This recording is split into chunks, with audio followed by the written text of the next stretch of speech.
there are certain directors and DPs who just know how to handle the camera.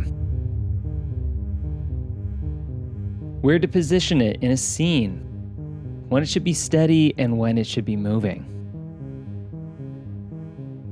Camera movement is one of the many languages of cinematography that can make or break a film. Sometimes the camera never moves, and other times it moves too much. When the camera is always moving, it loses its emphasis, and when it's never moving, the film can feel a little static. It's a balance between emotion and motion within a scene, and we'll talk more about this later on in the video. When used right, movement is like a little voice telling you to focus on something more. It can help drive tension without performance or even music. A slow push into an object or down a hallway does so much with absolutely nothing. And over time, I've come to love these slow tension building techniques because it's the opposite of what we see on platforms like social media. Shots are not captured for the speed of a good edit, they're captured to be just good, engaging shots. And I think the director's style can really be seen in how little or how much they decide to move the camera. And while there's a million directors out there who do some incredible camera work, I want to focus on my favorite filmmaker of all time, and that is Christopher Nolan. Known for his complex narratives and original blockbusters, I think this guy has one of the best approaches to cinematography. And this isn't exclusively because he likes to shoot on IMAX and film. I have contradicting beliefs on this, which you can watch a video that I have in the description below. I think a lot of these philosophies actually come from the style of indie, low-budget filmmaking. Everything from blocking actors near windows, shooting in the best resolution when you can, and emphasizing things with close-ups, which he's famously talked about in this cool Criterion interview. But what I want to dive into is his use of motion to emphasize on certain things. But before we go any further, how do you know what is a director and what is the DP? And I've wondered this so long with so many filmmakers, and Nolan is an easy use case to look at.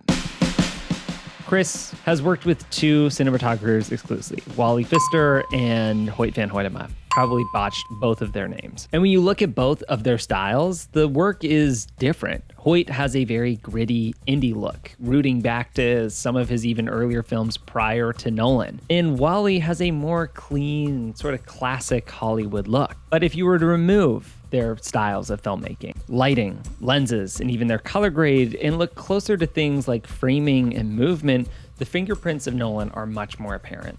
And there's three elements that I feel like have become sort of iconic in his films, removed from the cinematographers to who he gets to work with. And in this video, I'm going to be diving into those three things and talk about how us as indie filmmakers and me as an independent director implement that into projects. So this doesn't feel like the sort of pie in the sky gold. These are actual things we can put into our movies. So let's hop into the first one, which is the slow push. The slow push can be seen on dialogue scenes, wide shots, and specifically close-up, emphasizing on their importance. And you might go, well, this might be moving too much, sort of feeling like a Michael Bay film, but he's very strategic about implementing this. Typically within scenes where he wants to emphasize on someone saying something important, the camera will slowly drift in, or if we're wanting to feel like we need to kind of lean into the performance, that's what's happening. And I've sort of implemented this into my certain projects, keeping the camera static in situations where we don't want to add emphasis, but then when there's a line or a moment or perhaps a reflection where the character is changing, that's when we either push in the camera or sort of do a movement. But I think what it does is it makes the audience feel like they're leaning in on something that they should be. I think human behavior is one of the best mirrors we should use in filmmaking, whether it's a lean in, pushing in, taking a distance away. Regardless, however we posture ourselves within a conversation or in real life should be that of what we get inspired by for when we're filming scenes. Now, there's another push-in that Nolan does, which looks so good, and it makes its way into most of the most beautiful shots ever shot, which is the push-in of the back of someone. This is iconic in movies like The Dark Knight, Interstellar, and even Dunkirk. But entering a space with a character or just pushing in on a character being in a moment. This is something that I feel as a filmmaker I kind of shy away from. I'm always just trying to like cut to dialogue or people doing things. I think why Nolan's so good at moving the camera is because he's good at pacing, which then is allowing a scene to inhale or exhale before the actual excitement happens. Now, as an independent filmmaker who's just finished a short film recently, a lot of the film relied on dialogue. And what happens is if you're just following dialogue, that's basically you're reading through the script and shooting what the script has, which should be what you do. But the things that scripts don't have necessarily are breathing room spots where we push in on a character waiting for something or exhaling for the character doing something. And Nolan is so good at this, allowing scenes to have these moments. And this isn't exclusive to Nolan. A lot of other directors create these, but they are moments where the score can build up, the ambient sound can come in, and there's zero dialogue to add into it. It's relying actually more on the collaborators rather than just the script.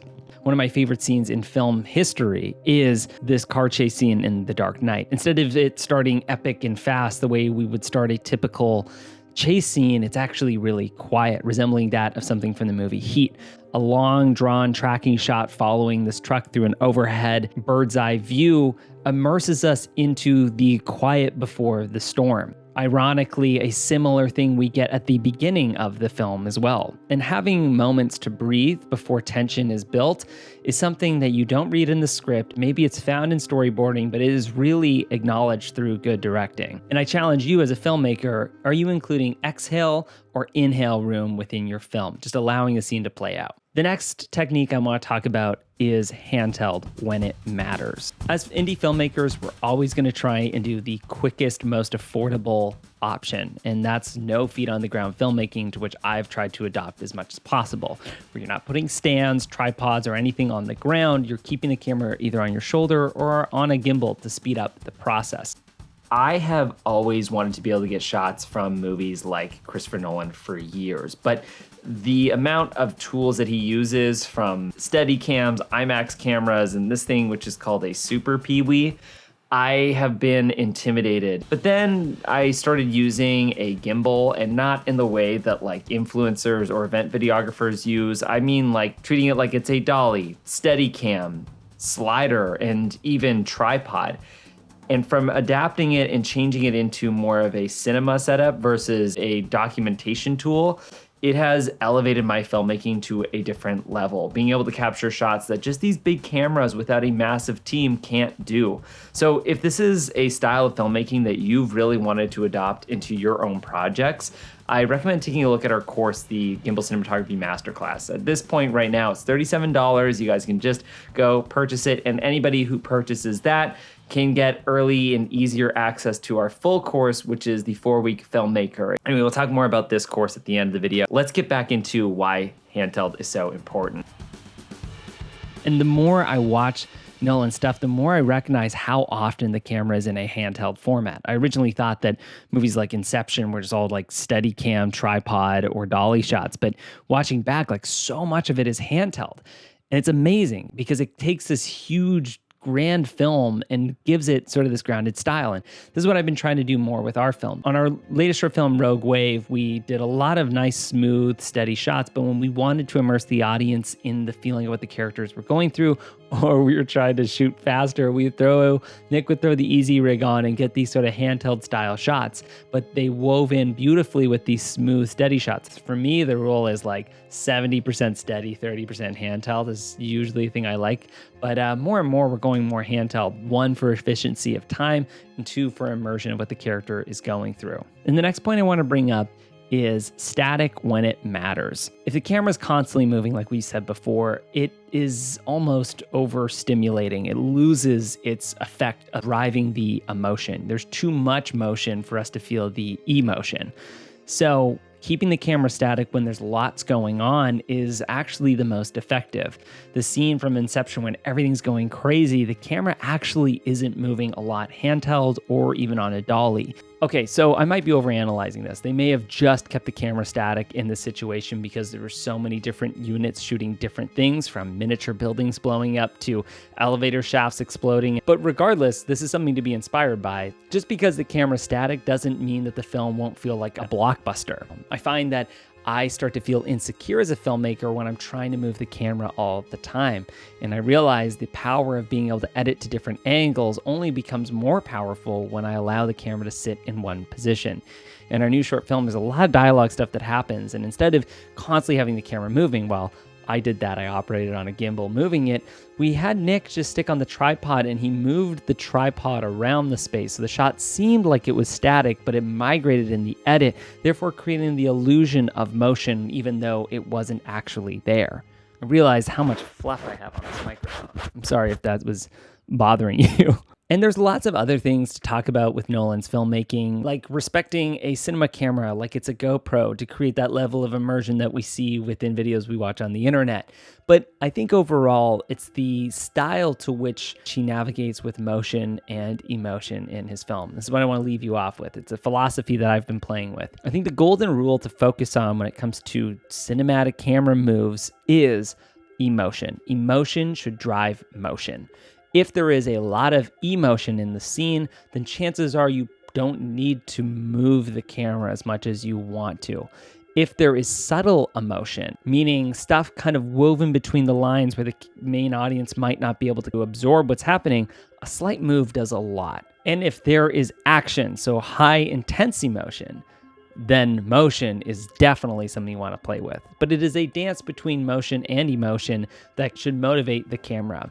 And I do an extensive deep dive on this actually in my new course, part of the Cinematic Academy, which is my gimbal cinematography masterclass. I talk about camera movement, navigating with the best tool I think that has been released for independent filmmakers in a long time, and how to create a scene that feels like it's out of a Christopher Nolan film, 70% out of a Christopher Nolan film, let's be honest with ourselves, but a scene that feels Hollywood level without the Hollywood price tag that's attached to it. So if you guys have wanted to invest in doing any of this stuff, you can hit a link in the description below. We'll navigate you over to the website. You can go take a look at the course. It is about an hour of content distilling down how to shoot scenes, balance a gimbal, building out a hybrid cinema rig. So this is something that I shoot all of my short films on. It's information I'm not releasing on YouTube, but that's it. So let me know what you think and go better your filmmaking skills in a link in the description below.